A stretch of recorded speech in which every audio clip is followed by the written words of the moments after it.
Sexual jihad is a thing, it exists, and it includes Malaysian women who are traveling to Iraq and Syria in order to comfort ISIS militants. Now, these women refer to themselves as, quote, comfort women, and they do exactly what you would expect them to do. They have sex with these very, very moral people that push their religious ideas upon other people, right? So jihad al-nikah, or sexual jihad, refers to women joining the jihad by offering sex to fighters to boost their morale. Okay?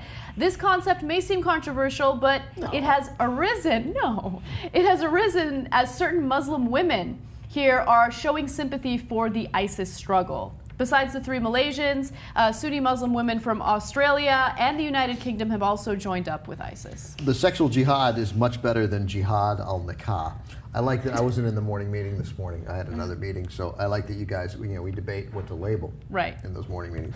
But I like that you realized we don't need to think of something. It's perfect the way it is. It's just good the way it is. And just sexual jihad is a winner. And since when, in the Muslim culture, are you allowed to just have sex? Right, that's with what whoever, not married to him.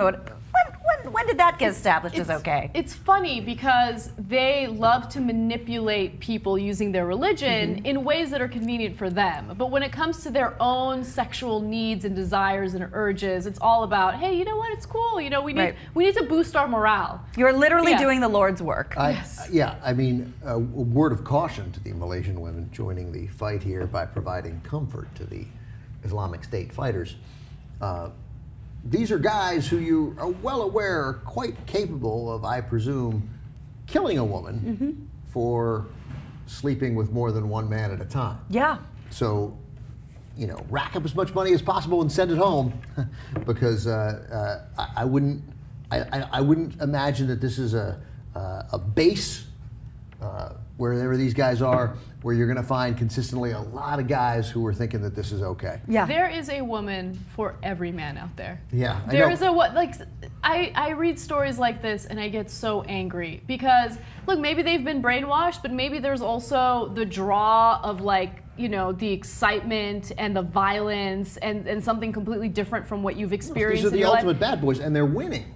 They are winning. Yeah. And remember, we did this really incredible story about how effective they've been with utilizing social media in order to recruit people, and how effective they've been in almost wooing over some journalists out there, because they will grant the interviews and they will sit down and have what seems to be a rational conversation with people. They are marketing geniuses, and it's scary because they are smart. They're not dumb, militant terrorists that are going out there just doing ridiculous things. I mean, they are doing terrible things, don't get me wrong, but the way that they market themselves has been very effective so far. So much so that women are moving out of their countries and joining them in Syria and Iraq to be their comfort women. There's a sophistication to it. Yes. Instead of, it's so easy to think, well, and this is exactly, I think, when the other side, being us or whoever, fails, when we don't give the people we're fighting credit for being as sophisticated as they are. Oh, what can they possibly do? They don't have anything. They don't have any money. They don't have any skills. They don't have any education.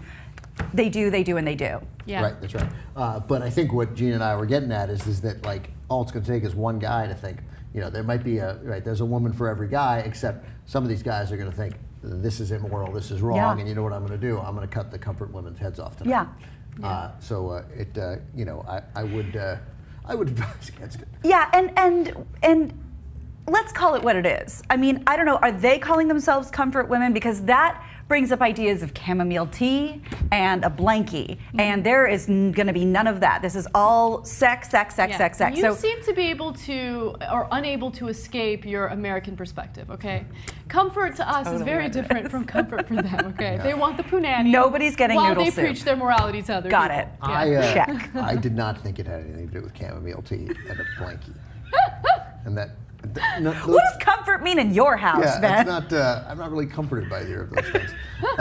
By the way, though, in war, the idea of comfort women is as old as war itself. Yeah. And everybody's doing their part. That's right. Legitimate feelings among some commanders that that the men need a sexual outlet. Well, that's what the other men are for, right? Well, I've no doubt that that's happened plenty in war.